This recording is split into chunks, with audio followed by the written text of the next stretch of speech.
target on my back, lone survivor last. They got me in the sights. No surrender. Today I'm doing a special video with my friend across the pond, Dylan. So, this video is 6 beginner maintenance mistake that pretty much everyone has made. If you're a beginner and your brakes are squeaking, it's often quite a simple thought process to go, it's squeaking, let's put some oil on it, or let's put some WD-40 on it. That's the worst possible thing you could do. So never ever put WD-40, oil or grease anywhere near your brakes, because what it's going to do is it's going to make them stop working, contaminate the pads, so you're going to need to buy new pads, possibly a new disc rotor, and you're not going to be able to stop. So now we've realised that we can't use this, let's go over to Dylan to see what we can use on our drivetrains.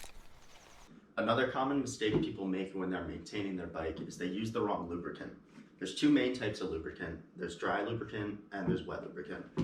The times that you're going to want to use dry is when it's dry outside. If it's dusty, if it's dry outside, if you're riding on the street, those are all good times to use dry lubricant.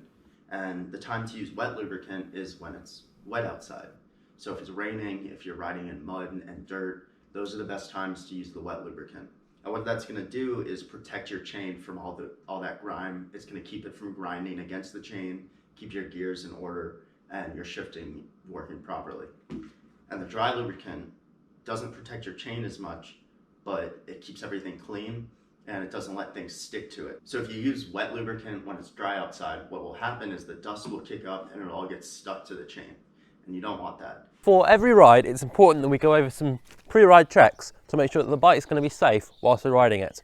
So, first off, we'll start by checking that both tyres are pumped up. Yeah, that's good. We're then going to check for side-to-side play in the wheels. Great.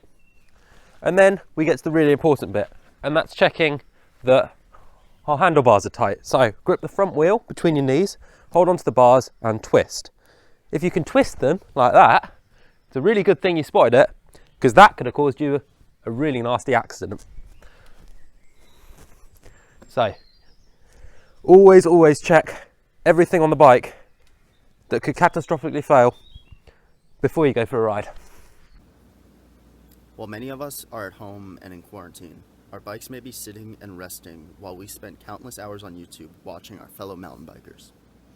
So, as you can see here, I've got my inspired Arcade Pro, literally just come out of the box. Of course, we don't get to ride our bikes every day, and letting our bikes sit shouldn't require maintenance, right? Well, if you have tubeless tires, then you'll want to give them a spin every few days to move the sealant around and get it all over the tire again. The air pressure of tubeless tires can also drop relatively quick, so you should also keep the air pressure in a reasonable range. It doesn't have to be riding pressure, but somewhere that doesn't have your tire looking like a pancake. Now that we know we have to maintain our tire pressure even when our bikes are in storage, I'm going to send it back over to you, James, for another common bike maintenance mistake. This is one I see an awful lot. Putting pedals on wrong. So, pedal will always undo if you twist the Allen key towards the back of the bike. And it will always do up if you twist it towards the front. However, what a lot of people who are just getting started don't know is that each pedal is specific to the side of the bike. So the left-hand pedal won't go in the right-hand thread because they're different threads. And if you try and put the wrong pedal in the wrong side, what will happen is you'll end up breaking the threads in your cranks and you'll have to get new cranks. So what you need to do to figure out which is which is you need to look on the pedal. It's normally on the bottom here or on the tops. And it'll have a little L or a little R. And you need to put an L on the left hand side and an R on the right hand side. And when you do it up, you need to rotate the Allen key towards the front of the bike. And I just dropped my Allen key. That's quite embarrassing. But yeah, rotate Allen key towards front of bike. And there you go, your pedal's all on. Just make sure it's nice and tight. There we go.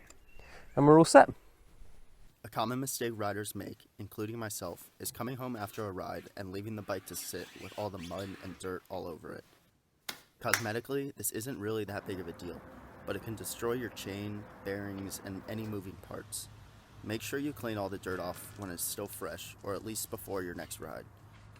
This will keep the dry dirt from grinding on your bike's moving parts and keep your bike in the best condition possible and lasting as long as it can. When washing your bike, this is the best time to look over everything and make sure there are no cracks in the frame, loose chain links, obviously loose bolts, and anything else that might go wrong. Alright James, now that my bike is all clean, I'm going to send it back to you. So I hope that by showing you the very common maintenance mistakes, you can avoid them. If you find any of these helpful, or if indeed you've done any of these mistakes, leave a comment down below. And if you've got any other advice for people who are just starting to work on their own bike, let us know in the comments. Let us know in the comments. If you want to subscribe to Dylan, I highly recommend it. His content is getting really, really good at the moment.